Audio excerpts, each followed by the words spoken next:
بسم الله الرحمن الرحيم الحمد لله رب العالمين الصلاة والسلام على رسول الله وعلى آله وصحبه أجمعين أما بعد السلام عليكم ورحمة الله تعالى وبركاته. Inshallah, the sound is good. Hopefully everybody can hear me well. No technical difficulties with the sound, bi'idhnillah.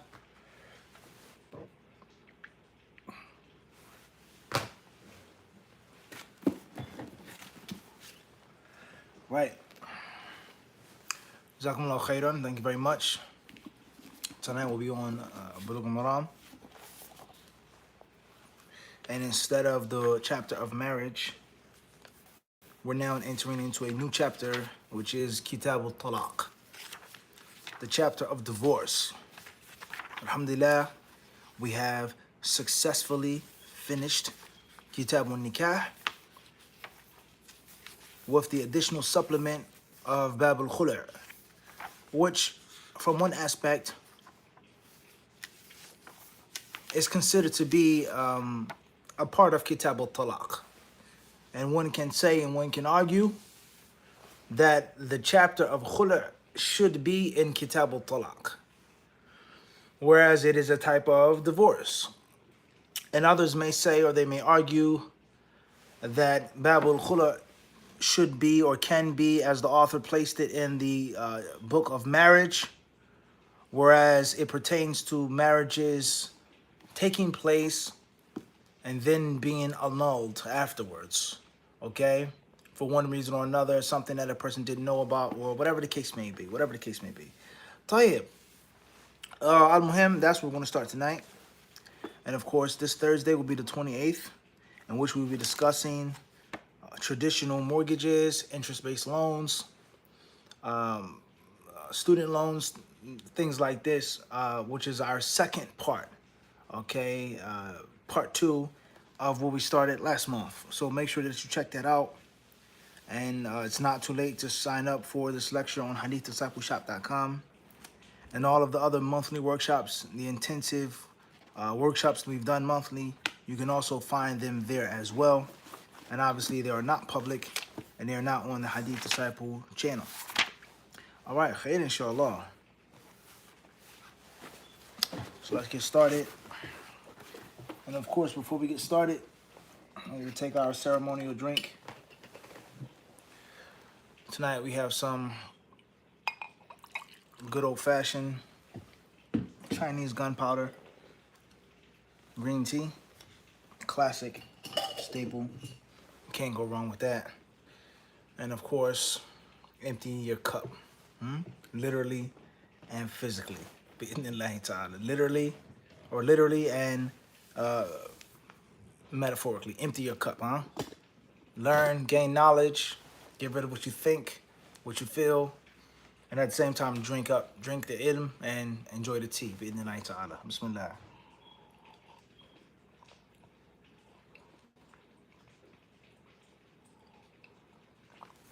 No, every monthly lecture is a separate one. It's like a movie, right? You go to the movies, you buy the first ticket for the first movie, then come on to part 2. You can't get back into the movie saying, hey, I bought the first ticket. Now, laha, it doesn't work like that, right?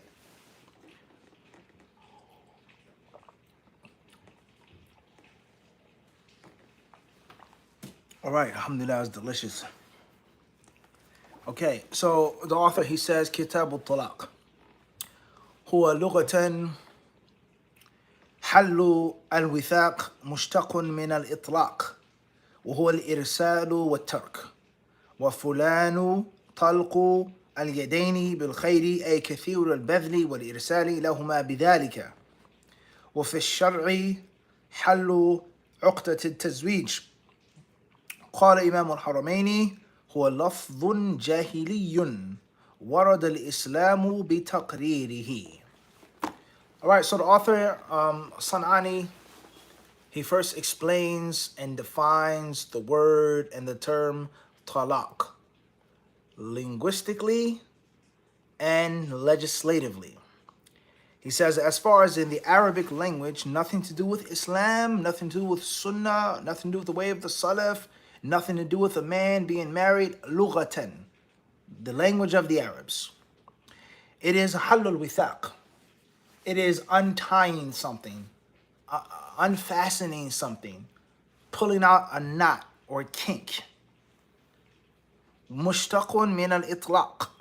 And it is originally derived from the word itlaq, which means irsal, letting go.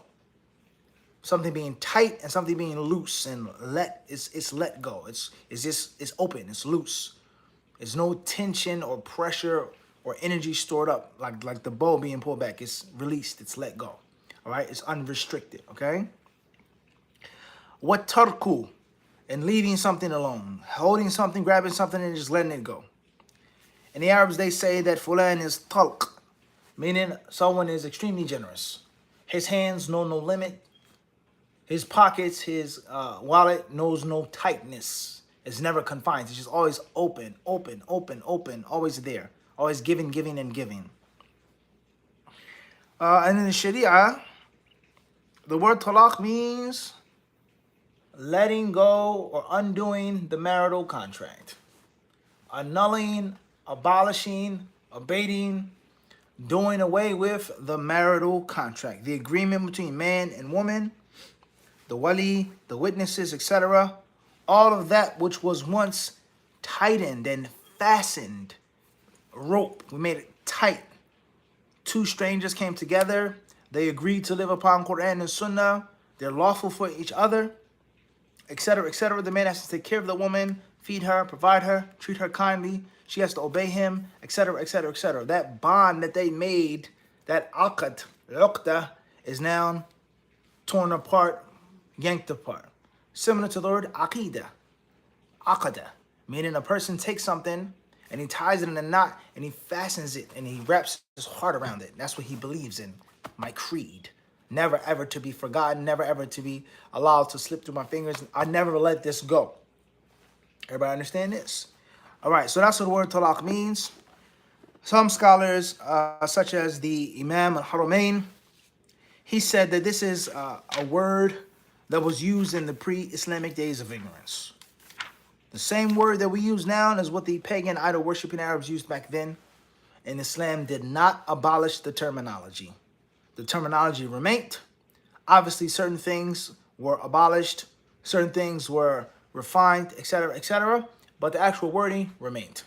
And this is like many, many other things in Islam, showing and proving that everything that non-Muslims do isn't necessarily a bad thing. Not everything. Some things are okay. Some things don't have to be changed. You don't have to switch it to an Arabic name or an Islamic name. Certain things, certain times, certain places. All right, whatever the case may be. Khayr, inshallah. Moving forward. Of course, divorce. A book like this needs a very long introduction. A very long introduction. With regards to the reality of divorce, how widespread it is, how alarming the rates are. Every 6 minutes, somebody in this country is getting divorced. Talking about America, Muslims in America, all races have divorce, suffer from divorce. That's a fact. You drive on the turnpike, you see a big gigantic sign, $1,000 divorce. Divorce lawyer, alimony, this famous actor, this wrestler, this basketball player, this entertainer, this rapper, this politician. When you go to the checkout lines, right, in the supermarket, the tabloids, it has a picture of this ex-president and this famous movie star. And she got him for $5 million, and the alimony was such and such, ugly divorce, etc., etc., etc. Black, white, yellow, purple, and green. They all suffer from divorce.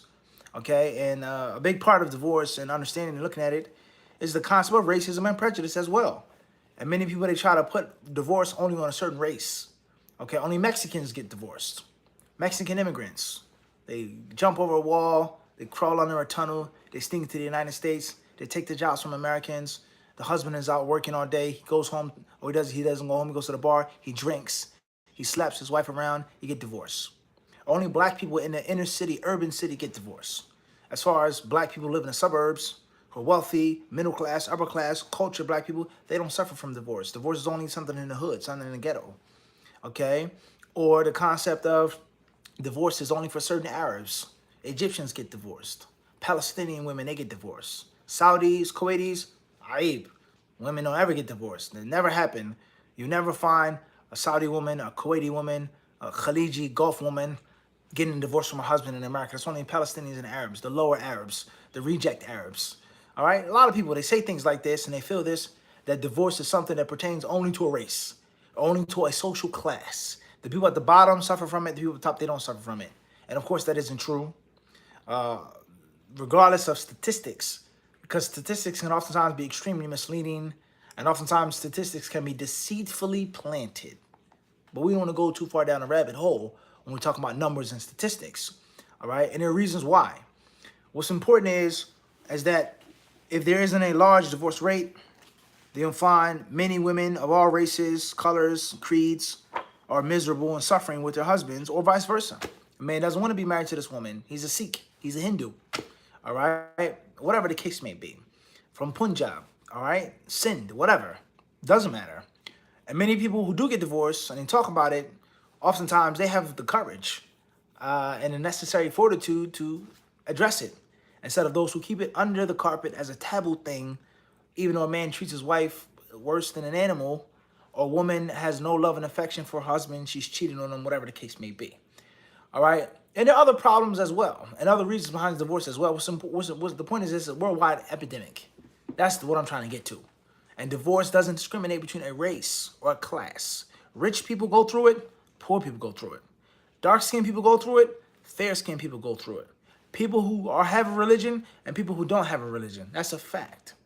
But we as Muslims, as minorities in the United States and in other countries as well, or even majorities, what are some of the causes of our alarming divorce rates? Why are so many people in marriages and out of marriages? Marriages don't last. Why are there so many single-parent homes, broken homes, blended families? Why does a woman go from one husband to another husband to a third to a fourth to a fifth?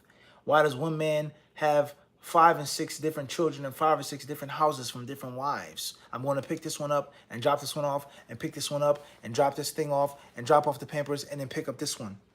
Why? All right, that's a long discussion. And like I said, that needs a very long introduction. And of course, like we mentioned about the word talaq, lafz jahili, is something that was known in Jahiliyyah. And the people had the issue in Jahiliyyah, and of course they have it in Islam. So dealing with talaq, you're going to need to know the Islamic dynamics of talaq, the Islamic rulings of talaq, the do's, the don'ts, reasons, causes, the types of divorce. And you also want to need to know how to deal with divorce with regards to from a social aspect. As an American, Americans, not Muslims, Jews, Christians, Hindus, Buddhists, Sikhs, Jaidists, as Americans, okay? And then within Americans, such as if you're a Black American, what do Black Americans have to say about divorce? What are the rates of their divorces? Your grandmother who came from South Carolina, or came from Georgia, or Mississippi, or Louisiana, or from Florida. Your grandmother who came from Virginia, did she get divorced from grandpa? Your great-grandparents that you met, were they divorced? Versus your relationships, okay, with regards to drugs, alcohol, substance abuse, pornography, poverty, lack of jobs, okay, domestic abuse, violence, okay, no doubt the concept of the different dawah callings in Islam. A person was in Jamaat al-Tabligh for 20 years. He never divorced his wife. Brother came to Salafiyah, divorced his wife 2 months later. Is there a reason behind that? Is there a cause behind that? Do certain dawah movements promote divorce more than others, allow divorce more than others, focus on things, not focus on other things, etc., etc.? Okay, so there are different social aspects and social dynamics with regards to talaq. And like anything else, there are going to be those who are extreme on the right, those who are extreme on the left, and then those who are going to be a small minority who are balanced in the middle. Those who say there's no divorce, there shouldn't be divorce. Brother, why are you talking about divorce? Why are you giving a class on divorce? You're giving the people the idea and the thought of getting divorced. I've heard this before. And not just in America, I heard this in Medina. Don't talk about talaq. You inspire the average layman person to get a divorce. And subhanAllah, the Quran talks about talaq. So obviously, the layman Muslims aren't reading the Quran. And if they're reading it, they're not reflecting upon it. They don't understand the basic meanings of it. And then there are those who say, yes, the smallest issue, divorce. Smallest problem, divorce. Smallest mushkila, separation. Don't hesitate. Move on. The grass is greener on the other side. Allah will provide you. He's no good. She's no good. It's easy to get married, etc., etc. Not paying attention to fixing the problems, working on the problems, children involved, families that are involved. Okay, turning the cycle, cranking the wheel, the sprocket even more and more and more from the already battered, single parent, torn, tattered background that a person comes from. Okay? And then there are those who say that talaq is something in the Quran and it's something in the Sunnah. It's something that Allah spoke about, the Messenger of Allah ﷺ spoke about, and that we are not Christians, we are Muslims. We're not Buddhists or Hindus. We don't worship idols and animals and spirits and goddesses. We don't do that. We don't worship demigods or nothing like that. There is no when a man dies, a wife throws herself upon a pyre and burns herself. La. Or a woman can never ever get remarried. La. It's none of that. We don't believe in a woman being a piece of property of a man. We don't believe in that. Her brother-in-law inherits her after her husband's death. She becomes a widow. No, we don't believe in none of that. So divorce is from the deen. And there are reasons behind divorce. There are times when divorce is mandatory, times when divorce is recommended, times when divorce is unprescribed, times when divorce is disliked, times when divorce is haram. You cannot do it. So there are 5 main rulings that pertain to talaq, when you should and should not do it, when you can and cannot do it, etc. And even if you don't have marital problems, or you're not even married, learning about talaq is a part of your deen. It's an entire surah in the Quran called Surah Talaq. Surah Baqarah talks about talaq. Surah Nisa talks about talaq. Okay, Tahrim and so many different ayat in the Quran and surahs talk about talaq. So it's a part of learning your deen. Okay, so that's a brief basic background. And of course, we don't go to either of the 2 extremes. Those who prohibit it absolutely, and those who just turn the knob and cut the faucet on and allow the water to splash forth, ruining people's lives and families and homes and children and stepchildren, etc. And we've spoken on blended families before as well. Okay, so the first hadith of the chapter, and one last thing I'll say, is that whether you like it or not, being an imam in America, a student of knowledge, a da'iyah, a resident scholar, there lies no doubt divorce is one of those chapters that you should have a good mastery of. If you don't have enough time to study all of the fiqh issues, if you're not strong enough or your community needs you, then of course, you study your aqidah, you study about the salah, the ahkam of the salah, but you must study about divorce. And that's because as an imam, that's probably going to be the most commonly, frequently asked about thing in your community. That's going to be a big part of you earning your fat imam's salary, your imam's paycheck. All right, that big old house that the community has you in. They buy you a car, your rent is paid, your bills are paid. That big fat check that you get every month, every 2 months. Do you really earn it? Are you earning that salary? Are you sweating, breaking your back as the imam? Are you there for the people? Are you teaching the people? All right? Or what? Okay? And a big part of that is servicing the people with regards to preventing divorce, counseling, therapy, forcing divorce, a time which your husband refuses to get the divorce, or just dealing with people who have to get divorced, and marital issues and issues of divorce. All right? Wallahu alam. So the first hadith, the author says, عن ابن عمر رضي الله عنهما قال قال رسول الله صلى الله عليه وسلم أبغض الحلال إلى الله الطلاق رواه أبو داود وابن ماجه وصححه الحاكم ورجح أبو حاتم إرساله. Hadith number 915, narrated Ibn Umar, may Allah be pleased with them both. Allah's Messenger, peace and blessings of Allah be upon him, said, the lawful thing which Allah hates most is divorce. Reported by Abu Dawood and Ibn Majah. Al-Hakim graded it Sahih, sound. Abu Hatim preponderated that it is mursal. So the first hadith of the chapter, like we just explained, is considered to be an introduction to the chapter. An introductory narration. The most hated thing that Allah made lawful is talaq, meaning don't rush towards it. Don't be hasty. Hold on to your marriage. Hold on to your love, as they say. Hold on to your love. Don't let it go, because Allah hates this thing, even though He made it lawful. So this hadith is an introduction towards shunning the Muslim from getting, asking, and delivering a talaq. And the same applies to a scholar or an imam. Do not rush to separate a woman from her husband. Do not rush to telling the brother to make the talaq. Because the most hated lawful act, it's lawful. We're not Christians, as I said before. We're not Catholics. It's lawful. But if there was a thing that Allah hated from the halal, it would be talaq. So this hadith is tamheed, is laying down the foundations for the other rulings and the ins and outs and the dynamics of a talaq. All right, that's number one. Number two, it says that it's collected by Imam Abu Dawud, meaning in his Sunan, and Abu Majah in his Sunan, Al-Hakim Abu Abdullah Al-Naysaburi in his Mustadrak al-Sahihain, another hadith collection.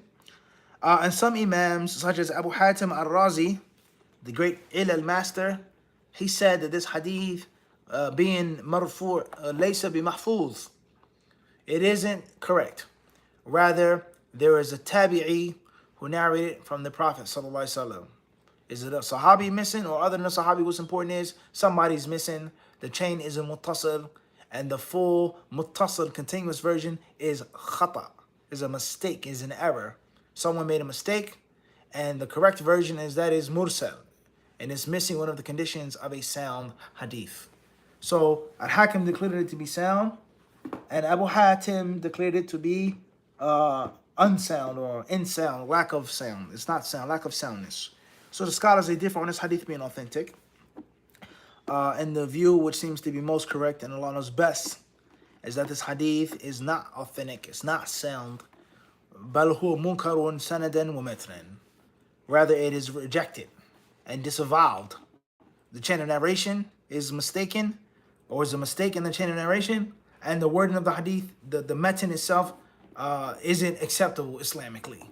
That seems to be the correct opinion, and Allah surely knows best. As-Sanani rahimahullah ta'ala, he says, وَكَذَلِكَ الدَّارَقُطْنِي وَالْبَيْهَقِي رَجَحَ الْإِرْسَالِ. And other scholars of hadith, such as Bayhaqi and Daraqutni, who said that the hadith is mursal as well. الحديث فيه دليل على أن في الحلال أشياء مبغوضة إلى الله تعالى وأن الطلاق أبغضها أو أبغضها فيكون البغض مجازا عن كونه لا ثواب فيه ولا قربة في فعله. ومثل بعض العلماء المبغوض من الحلال بالصلاة المكتوبة في غير المسجد لغير عذر. He says this hadith proves is that there are lawful things which are hated to Allah. This hadith proves that there are lawful things which are hated by Allah. Habashi joint, subhanallah, as soon as we start talking about ilal and irsal and waqf and nakara, and then فَإِذَا أنت يعني, behold, I see your name pop up on the screen. MashaAllah. He says here, this hadith proves is that there are things that Allah hates from the lawful and from the halal, and that the talaq is the most hated from them. He says, and what's meant by this here, bughd, hated, lawful things, isn't literal. What's meant is that there's no reward in it, and a person doesn't get closer to Allah by doing it. And some scholars make an example of this as a man who doesn't pray in the masjid without an excuse. He doesn't pray in the masjid without an excuse. It's lawful, but it's etc. And obviously it's a mushkila, something which is lawful. How can it be mabghud, hated, and Allah allowed it to be lawful? And Allah says, on this day I've completed for you your religion. So this is one of the reasons why some of the ulama, the meticulous criticizers of hadith, said this hadith is munkar, and it can't be authentic, no way, period. And there's nothing lawful which is hated by Allah. What's important is the next sentence or the next section. He says, وفي الحديث دليل على أنه يحسن تجنب إيقاع الطلاق ما لم يجد عنه مندوحة. And hadith furthermore proves furthermore is that it's a good thing to avoid talaq as long as one has the option. As long as one has the option, then it is best. وقد قسم بعض العلماء الطلاق إلى الأحكام الخمسة فالحرام الطلاق البدعي والمكروه الواقع لغير سبب مع استقامة الحال وَهَذَا هُوَ الْقِسْمُ الْمَبْغُوضُ مَعَ حِلِّهِ. He says, and some scholars, as we've just explained to you, some scholars have divided and categorized divorce into the 5 main rulings. Al-Ahkam al-Khamsa. When we talk about Al-Ahkam al-Taklifiyya, right? In Usul al-Fiqh. The 5 main rulings. Okay? So therefore, the haram talaq is talaq bid'ah.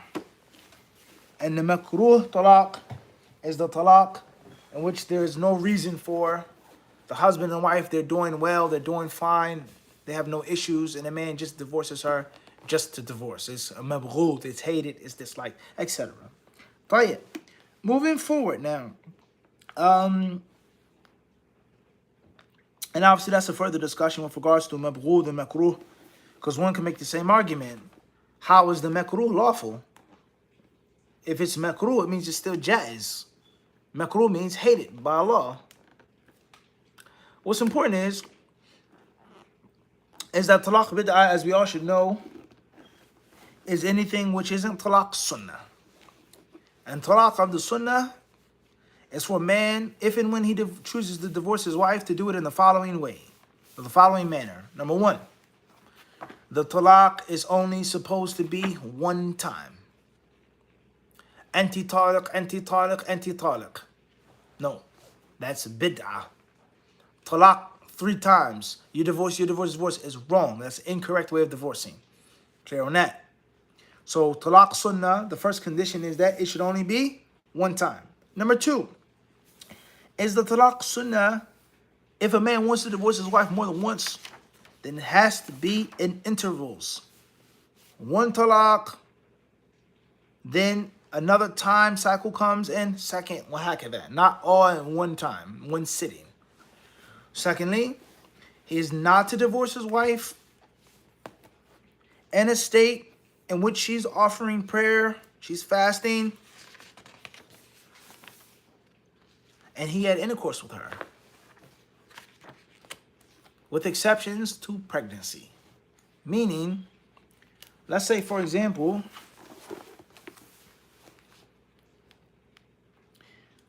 today's the 26th of October. Let's say his wife, she comes on her menses the 1st of every month. The 1st of October, she started praying, she took her ghusl, and he slept with her the 1st of the month. That's Friday night, or Friday after Jumu'ah, the blessed day, right? He sought barakah of Jumu'ah. So he slept with her on Friday after Jumu'ah. Then they had intercourse again Friday night, then on Saturday night, then on Sunday, etc.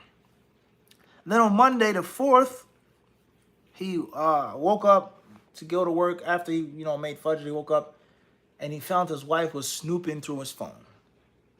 His wife, she saw the passcode to his phone, or she used his thumb or finger to open it up, or with the newer phones, she used his eyes, for the face recognition to unlock his phone, unlock his Apple phone, right? His iPhone.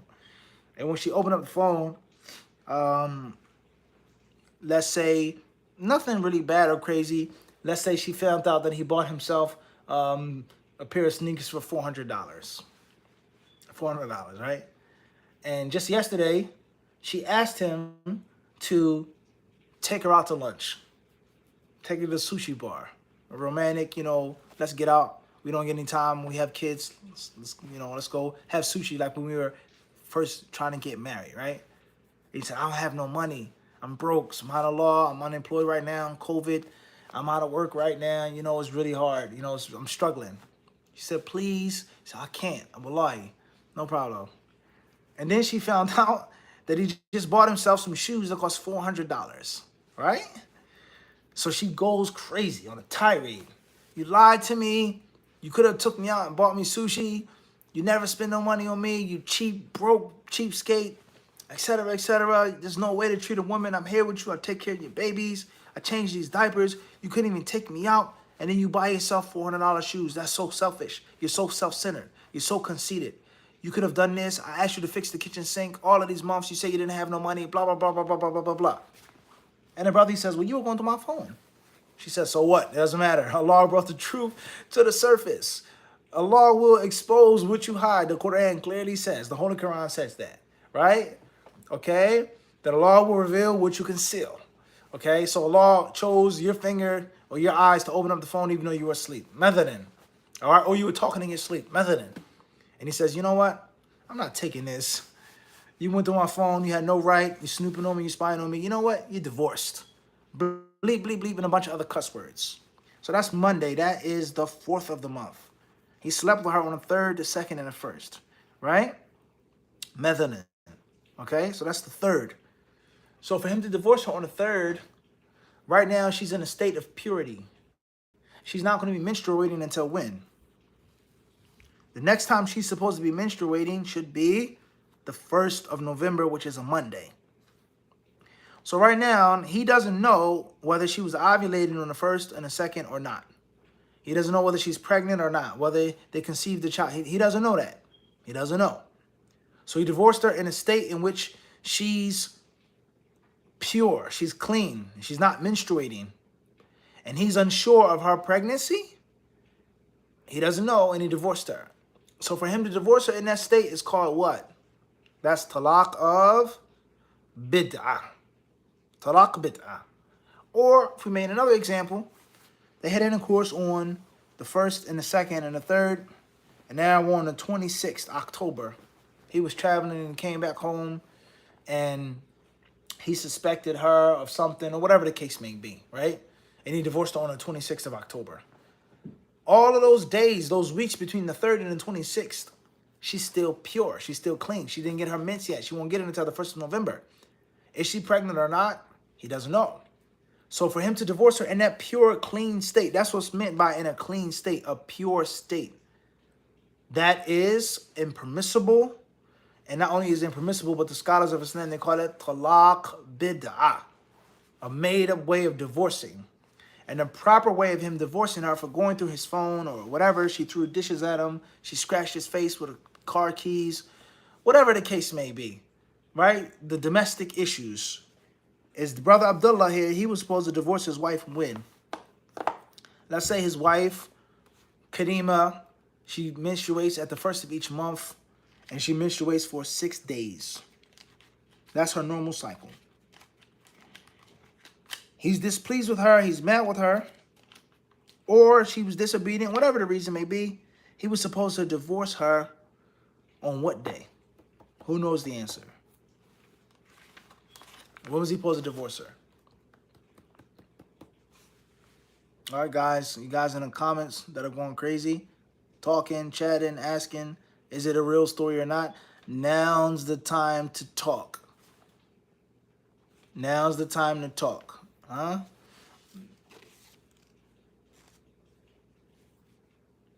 People are going crazy in the comments. If you want to talk, now would be the time to talk. And it's unfortunate, huh? The people, they have so much kalam, basic simple answer, can't give. After the 1st, exactly. After the 1st, no, wrong. Not exactly. She comes on her menstruation on the 1st. She has a 6-day mens. The 2nd is wrong. When is it supposed to be? Saturday the 7th of November. 1st of every month. She has a 6-day cycle. The 7th day is going to be clear. She comes off of her menstruation, makes ghusl, or she missed her period and she gets a pregnancy test. Understand or not? So on the 7th of November, she's now clean again. He is supposed to wait from the 3rd up until when? The 7th of November. He's angry, he's mad, he's steaming for 3-4 weeks. There's a wisdom in that. The wisdom is that he's supposed to calm down and he's supposed to divorce her with a clear, level head. He's not supposed to divorce her off of impulse and anger and wrath and rage. You went through my phone. You had no business in my personal business, whether I'm lying or not, etc., etc., etc. You understand? And he is not supposed to divorce her during the time in which she still can have intercourse with him. And that's because, in most cases, it's divorce based off of impulse. And secondly, He doesn't know whether she's pregnant or not. And if she's pregnant or not, then the divorce can be longer. The iddah can be longer. Her menstrual cycle may be irregular, etc. There's so many different variables to the situation which will cause the iddah to be longer, which will eventually harm her and also harm him, let alone the impulse and haste. So the concept of the talaq is meant, and this is deep, it goes to show you the concept of it's not meant to be rushed into. And you're only supposed to do it based off of clear-headedness. I don't want to be with you no more. Assalamu alaikum, may Allah bless you. With a clear, level head versus steam blowing out of his ears and out of his nose like a cartoon. It says, talaq. And in most cases, next hour, next day, he's regretting it. Oh man, I was hasty. I was mad. She was right. I should have bought her the sushi. She was right. Da da da da da. Kada kada kada. That wasn't cool. You know what? She's a good woman. She's a good sister. I love her. She has my children. And then that's when the imam gets the phone call at 2 a.m. Sheikh, I was mad. I was angry. I read this book. Uthaymeen said this. Bin Baz said that. But but I was angry. And oftentimes, a weak-willed imam says, oh yeah, that's right. It doesn't count because you were angry. And that's a violation of Allah's laws. How angry was he? He knew what happened. He remembered what happened. He didn't black out. When you black out, you don't know what happened. You don't remember what happened. So he was obviously aware of his actions, and he was angry. But not at the anger in which it caused him to fall into a state of lunacy, of junoon. So therefore, the imam gives a batil fatwa, keeping those people together. In actuality, he actually divorced her. See how the problems get further and further and further by not doing things the right way. So, on the 7th of November, she is now praying again, he can divorce her. On the 7th of November, it's clear that she's pregnant. A pregnant woman right now on the 7th of November, is she in a pure state or not? Is a pregnant woman pure or not? Pregnant woman pure or impure?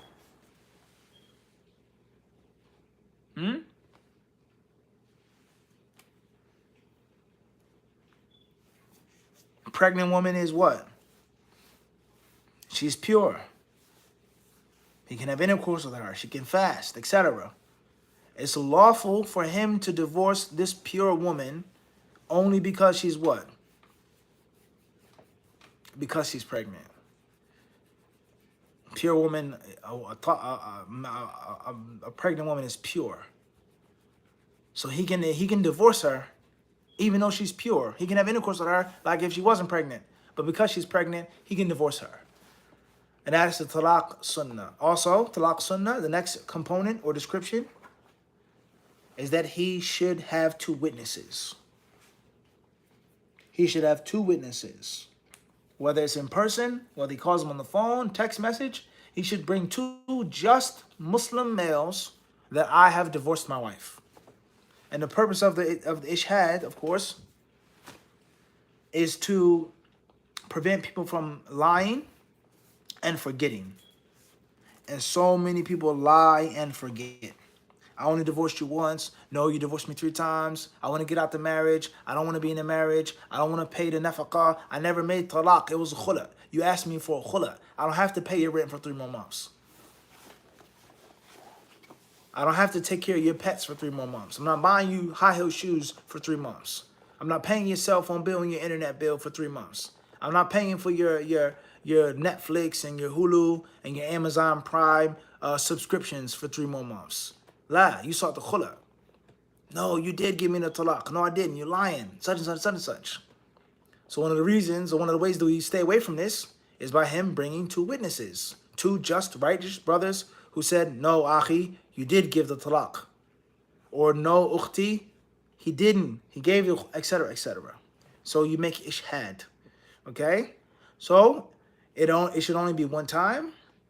It should be in a pure state. He should have witnesses.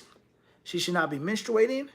And it should not be in a time in which she's praying and offering, fasting, and thing like that, offering fast, in which he slept with her, unless she's pregnant. This is the talaq as is mentioned in the athar that Allah Azza wa Jalla said in the Quran, فَطَلِّقُوهُنَّ, then divorce them according to their iddas. That's the talaq of the sunnah. And anything other than that is going to be called talaq bid'ah. Menstruation, 3 times, etc. With exceptions to the 2 witnesses, or as the scholars differ on, is that a mandatory act or is it a recommended act? All right, this is a very brief, simple introduction, real life examples of what a talaq is and is not of the sunnah, whether he says it in English or whether he says it in Arabic. And of course, there are other issues of talaq which we're not here to mention. That's in the fiqh discussion, kinaya, sarih, etc. The last thing I'll mention tonight, in tonight's class, is the connection between talaq and wiswas. Extremely common. Brothers who suffer from wiswas, sisters who suffer from wiswas, they oftentimes have many marital problems. And they have OCD, along with any other issue, shaitan, mess, lems, whatever. And we know that shayateen, they love to split a man and his wife. That's beloved to shaitan. And that's beloved to the shayateen. So one of the first victims of OCD or victims of wiswas is husband or wife. So bad that some people, they can't even use the D word. Or they can't even use the T word. Or they can't say ta. Wallahi. They can't even say the letter. And they think that if I say the letter, then my wife is divorced. I read in the newspaper, such and such divorced his wife. Sheikh, does this count as a divorce? The waswas takes them extremely far. All right, it is very unfortunate. So suffering from waswas and also having marital problems will compound the problems. We'll stop here. Jazakumullah khairan for tuning in. Hopefully you guys will get the point, get the lesson, inshallah. Assalamu alaikum wa rahmatullahi wa barakatuh.